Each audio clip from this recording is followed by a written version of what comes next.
हमारे वीडियोस को सबसे पहले देखने के लिए चैनल को सब्सक्राइब करें और बेल आइकॉन के बटन को दबाना न भूलें।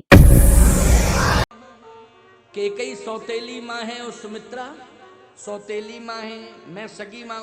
रघुवंश की नारियों में सगे सौतेले का भाव नहीं रहता है। ये विशेषता है, ये विशेषता है। और यदि सगे सौतेले का भाव मान करके यदि रघुवंश में विभाजन हो रहा है, या जो राम जी के अनुयायी हैं, चाहे जिस जाति के हों और चाहे जिस गांव के हों, चाहे जिस प्रदेश के हों, चाहे जिस देश के हों, जो राम को मानने वाले लोग हैं और जो रघुवंश में पैदा होने वाले लोग हैं, जो राम को ईश्वर मानने वाले लोग हैं, वो कभी भी सगे सौतेली माँ में भेद नहीं रखते हैं। उन्हें भेद समाप्त कर देना चाहिए। याद रखना,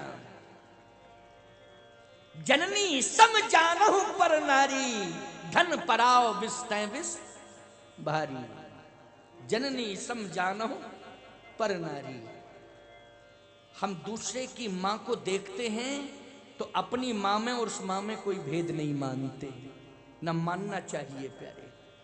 जिस तरह से हम अपनी मां का सम्मान कर रहे हैं, हमारी दृष्टि में वो माता के समान है, हमें वैसा ही सम्मान उसका करना चाहिए। ये है राम जी का दृष्टिकोण, ये राम जी का दृष्टिकोण है।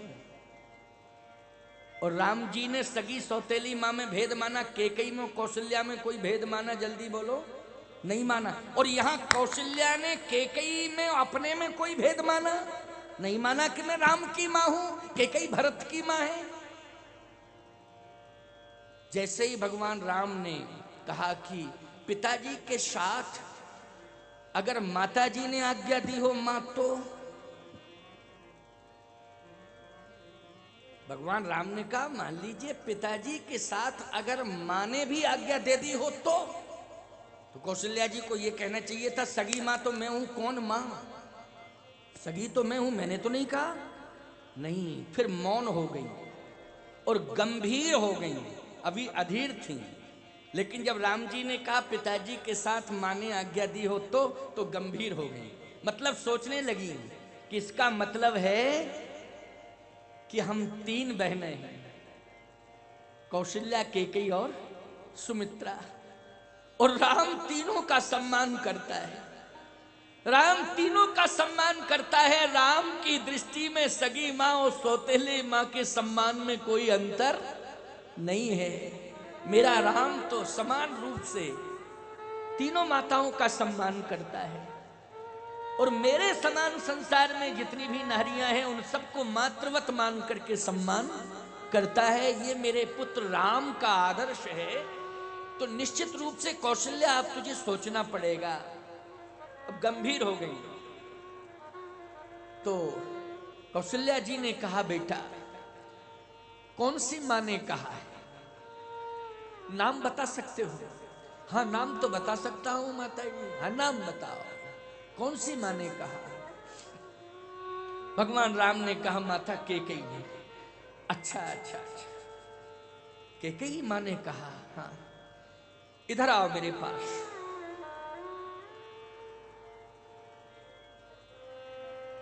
राम को हृदय से लगा लिया, राम को हृदय से लगा लिया और राम के मस्तक पर हाथ रखा और आशीर्वाद देकर के गंभीर मुद्रा में कौशल्या मां बोल पड़ी, जो पितु मातु कहेउ बन जान,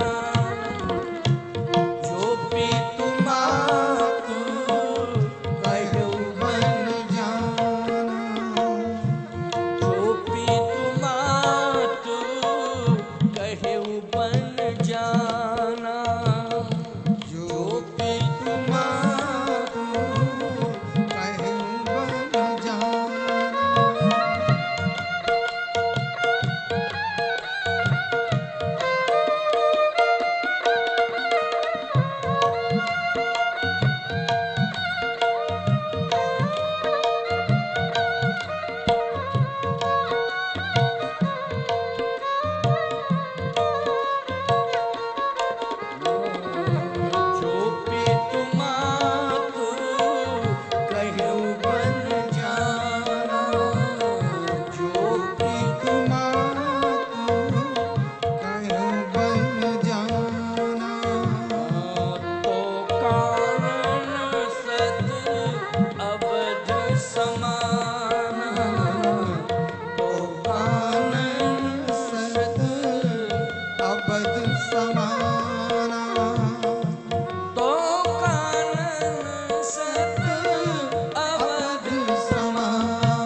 कौशल्या जी गंभीर हो गईं और जैसे ही कैकेयी का नाम सुना तो ईमानदारी से बताओ, कौशल्या जी ने कैकेयी के नाम का विरोध किया क्या, अथवा कैकेयी का विरोध किया? नहीं किया ना। और यही कहा, जो पितु मात कहे बन जाना, तो कानन सत अवध समाना। बेटा, पिताजी के साथ यदि मां ने आज्ञा दी है तो ये तो एक अयोध्या है। जाओ, कैकेयी मां ने तुझे आशीर्वाद दिया है बन जाने के लिए, तो मैं भी राम तुम्हें आशीर्वाद दे रही हूं बन जाते समय, बन भेजते समय। और यह आशीर्वाद दे रही हूं कि ये तो एक अयोध्या है। वन में बेटा जहां भी तुम रहोगे वहां 100 अयोध्या के समान तुम्हें सुख मिलता रहेगा। ये मेरा आशीर्वाद है। बोलो, कौशल्या जी के द्वारा राम जी के वनवास का विरोध हुआ कि समर्थन हुआ है? बोलो भाई, इस चौपाई से, या तो इस चौपाई को अलग करो, तो अलग नहीं कर सकते हो तुम। अगर अलग कर दोगे तो सजा मिलेगी साधु समाज के द्वारा, है ना, इसलिए हिम्मत नहीं है। और सबसे बड़ी सजा देते हैं भगवान शंकर, जो रामचरितमानस की चौपाइयों में काट छांट करते हैं, इधर उधर करते हैं। शंकर जी सबसे ज्यादा सजा देते हैं, दंडित करते हैं उसे। इसलिए शंकर जी के कोप भाजन मत बनना। और मानना पड़ेगा कि नहीं मानना पड़ेगा? बोलो भाई, इस बात आपने भी स्वीकार कर लिया कि हाँ स्वामी जी, ये चौपाई बिल्कुल प्रमाणित कर रही है, सटीक है। जो पितु मात कहे बन जाना, तो कानन सत अवध समाना। मेरा आशीर्वाद है। इससे सिद्ध हो रहा है कि राम जी की इच्छा में कौशल्या जी भी अपनी इच्छा जोड़ रही हैं, अपनी इच्छा मिला रही हैं कि नहीं? प्रमाण हो गया। कैकेयी जी भी राम की इच्छा में अपनी इच्छा मिला रही है। राम जी का वन गमन केवल राक्षसों के वध के लिए ही नहीं है। मुनिगण मिलन विशेष वन। क्यों भाई? मुनिगण मिलन विशेष वन, सवई भांत हित मोर, तहीं पर पितु आयुष बहुर सम्मत जननी तोर। मुनि महात्माओं के कल्याण के लिए, मुनि महात्माओं के कल्याण के लिए। जैसे ही राम जी प्रणाम करके जाने लगे, अब देखो कौशल्या जी की भी परीक्षा ली गई है। यहां कौशल्या जी की परीक्षा ली जा रही है और वो प्रमाण में दे रहा हूं। जैसे ही भगवान राम प्रणाम करके जाने लगे तो कौशल्या जी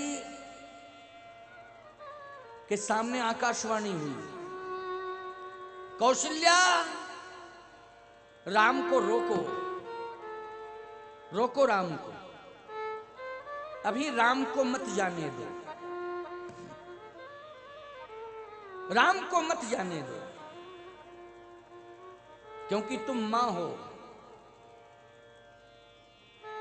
मां का हृदय इतना कठोर नहीं होना चाहिए कि इतनी बड़ी सजा।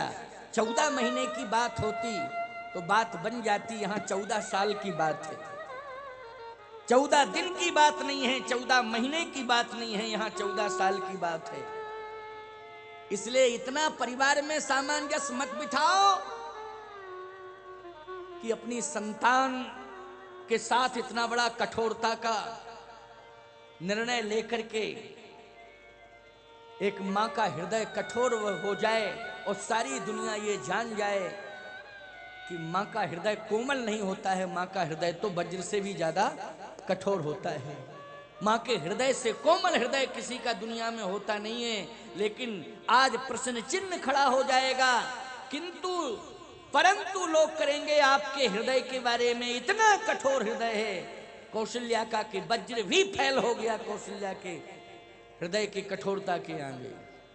रोको रोको रोको। कोई भी कार्य आप करेंगे उसमें व्यवधान आएगा, समझ लेना, व्यवधान आएगा।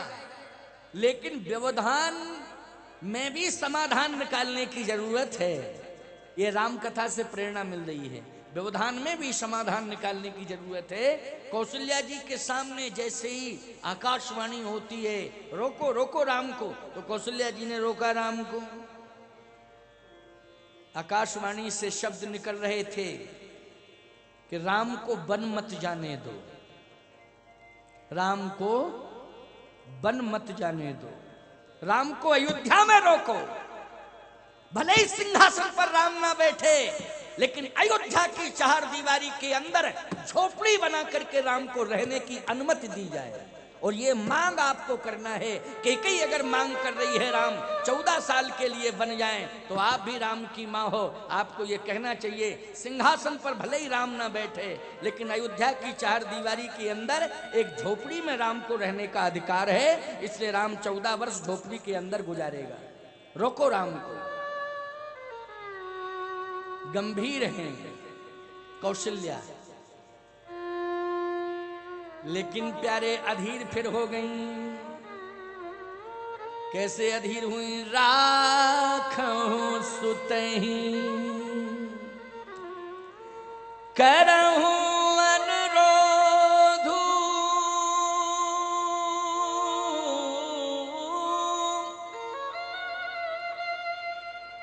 राखो सुतही करो अनुरोध।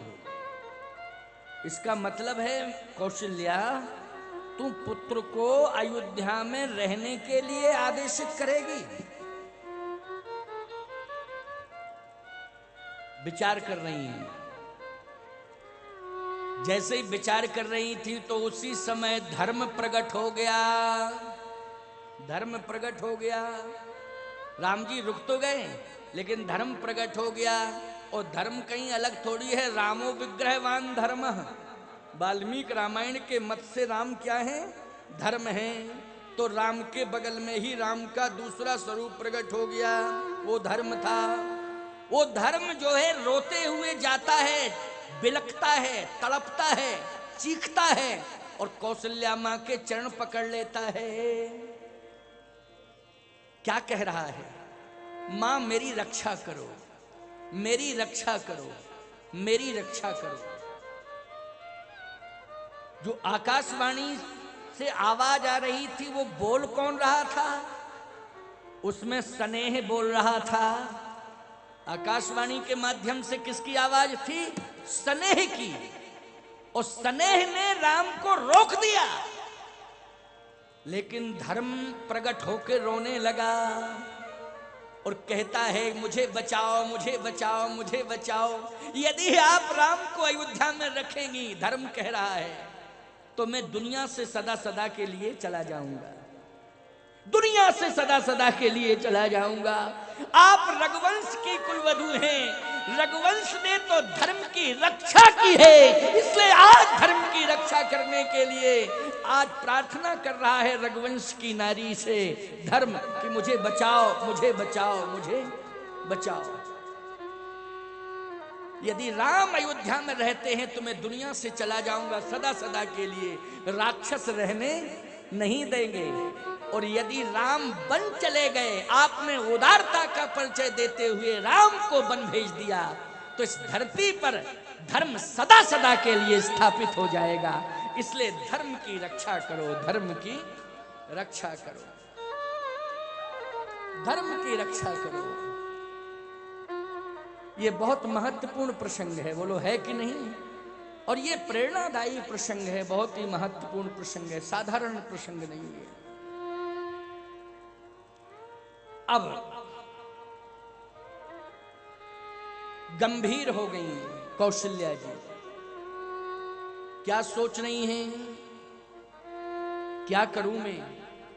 स्नेह के कारण राम को रोकूं या धर्म के कारण राम को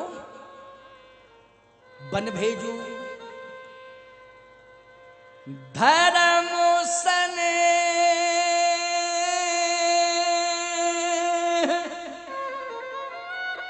उभय मति घेरी, ओ भई गति सांप छछूंदर के। भई गति सांप छछूंदर केरी। सांप और छछूंदर की स्थिति पैदा हो गई। इसको कहते हैं सांप छछूंदर का मतलब है धर्म संकट। समझ गए? उसका सीधा सा अर्थ क्या है? धर्म संकट। भई गति सांप छछूंदर केरी, धर्म स्नेह उभय मति घेरी। ये धर्म संकट आ गया कि मैं स्नेह के कारण राम को अयोध्या में रखूं या धर्म के कारण राम को वन भेजूं। स्नेह महत्वपूर्ण है कि धर्म महत्वपूर्ण है? माताओं, स्नेह के कारण अपने बेटे को घर में रखोगी जिंदगी भर, कि देश और धर्म की रक्षा के लिए अपने बेटे को सैनिक बना करके सीमा पर भेजोगी? मैं ये पूछना चाहता हूं।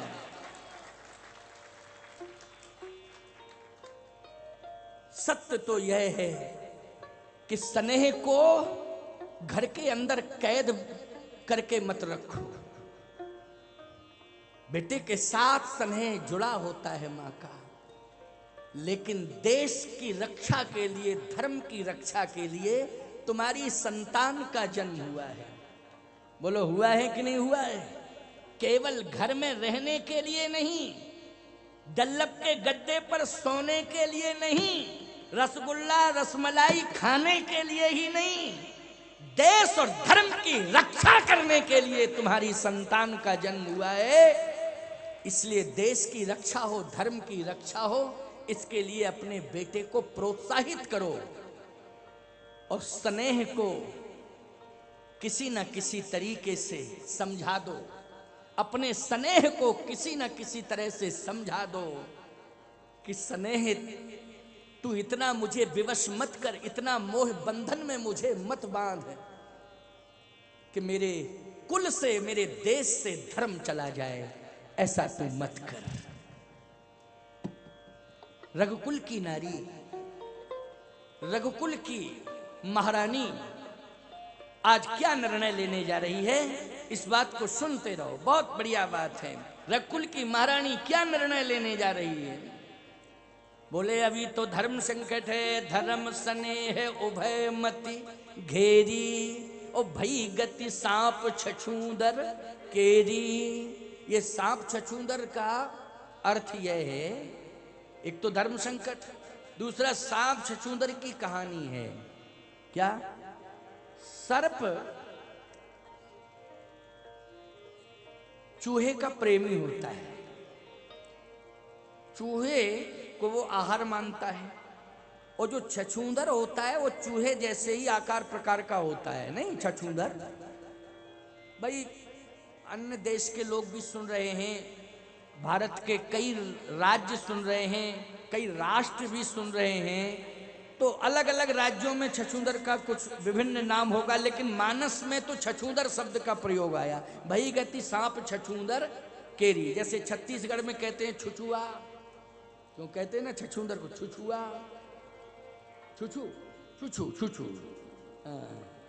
ये हमारा चेला राजीव लोचन दास बहुत बढ़िया वक्ता है, छत्तीसगढ़ की जन्मभूमि है, इसलिए वहाँ छुछू कहते हैं। लेकिन सुनो ध्यान से, भई गति सांप छछूंदर, जब तुम्हारे यहाँ क्या कहते हैं? छछूंदर ही कहते हैं। छछूंदर चूहे जैसी होती है ना चूहे जैसी। अब सर्प होता है चूहे का प्रेमी, और छछूंदर निकली। अरे सर्प ने कहा मेरा आहार आ गया, तो तुरंत पकड़ लिया, और जैसे पकड़ा तो उसने कहा छुक। ओ सर्प बोला अब मरे हम, न खा सकते हैं ना बाहर कर सकते हैं, न खा सकते हैं ना बाहर कर सकते हैं। अगर अंदर करते हैं छछूंदर को, तो सर्प कहता है मेरी मृत्यु होती, यदि बाहर करते हैं तो मैं अंधा होता हूं। इसका मतलब है उसमें जहर है क्या? लेकिन बाहर यदि करता है तो अंधा हो जाएगा, अंदर करता है तो मर जाएगा। इतनी विषाक्त होती है छछूंदर। हाँ, छछूंदर बोलती ज्यादा है, क्यों? बोलती चुक चुक चुक चुक चुक चुक चुक चुक जब चलती है ना, चूहा नहीं बोलता ज्यादा, चूहा चलता है चुक चुक चुक चुक नहीं करता। छछूंदर तो चुक चुक चुक चुक चुक चुक चुक चुक, एक सेकंड चुप ही नहीं रहती छछूंदर। क्यों माताओ? छछूंदर ज्यादा बोलती है नहीं, ये कह रही हाँ बोलती है, अनुभव है इनको, इसलिए अपने अनुभव की बात कर रही हैं। छछूंदर बोलती ज्यादा है। और एक बात कहना चाहता हूं, ज्यादा बोलना विष होता है। ज्यादा बोलना, अनावश्यक बोलना और ज्यादा बोलना, बोलो विष तुल्य होता है कि नहीं होता है? तो एक उदाहरण तो ये भी मिल गया कि छछूंदर बोलती है ज्यादा, उसमें विष भी होता है। और जो ज्यादा बोलता है उसकी वाणी में विष ही होता है, क्योंकि विष उगलती है वो वाणी, अनावश्यक बोलने वाली वाणी। बोलो विष उगलती है कि नहीं उगलती है? इसलिए कम बोलना चाहिए, मधुर बोलना चाहिए, समसामयिक बोलना चाहिए, शास्त्रोक्त बोलना चाहिए। बोलने के इतने प्रकार के नियम हैं, इनका हमें पालन करना चाहिए। लेकिन यहां कौशल्या जी अब क्या बोलेंगे? यहाँ तो धर्म स्नेह उभय मति घेरी, ओ भई गति सांप छछूंदर केरी। क्या बोले? लेकिन प्यारे कौशल्या जी ने सोचा बोलना तो पड़ेगा ही, भले ही मुझे मरना पड़े तो मैं मर जाऊंगी, लेकिन बोलूंगी। अच्छा तो बोलेंगी आप तो क्या बोलेंगी? राम को अयोध्या में रहने के लिए बोलेंगी कि राम को वन भेजने के लिए बोलेंगी? कौशल्या जी कहती हैं राखो सुतहि करहूं अनुरोधु,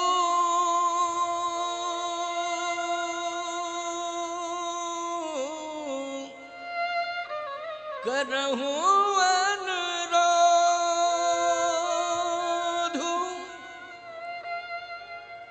धर्म जाई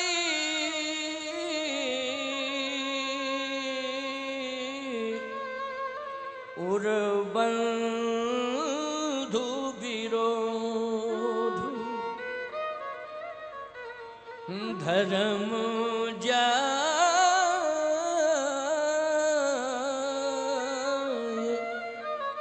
और बंधु विरोध। अगर मैं अपने पुत्र को स्नेह के कारण अयोध्या में रखती हूं तो धर्म कह रहा है कि मैं चला जाऊंगा। बोलो कह रहा है धर्म नहीं मैं चला जाऊंगा।